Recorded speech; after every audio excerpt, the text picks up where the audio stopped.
intanto benvenuto il Presidente e il Segretario del Rotary. Ci troviamo qui nella sala a consigliare di Taglio di Po per una cosa molto importante. Prego.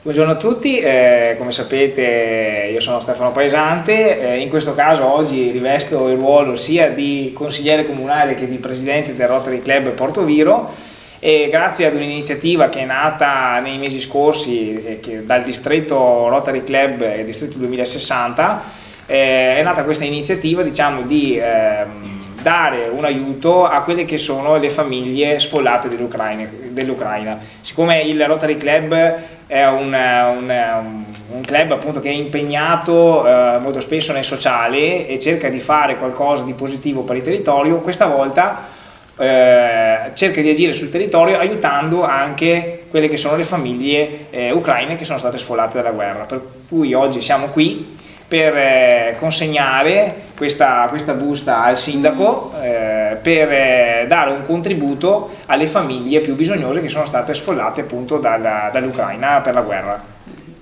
Grazie. Quindi consegno ufficialmente la busta al sindaco. Grazie, ti saluto in qualità di Presidente, però sbirciamo in cosa consiste, Esatto, perché così diamo anche informazioni. Sì, assieme solitamente come l'uovo di Pasqua si deve sempre aprire. Si tratta comunque di una serie di buoni spesa da consegnare a appunto queste famiglie, che verranno poi individuate dall'amministrazione e dalla Presidente del Consiglio con delega ai servizi sociali, che individuerà appunto queste famiglie in base a insomma, dei criteri stabiliti, insomma, ecco.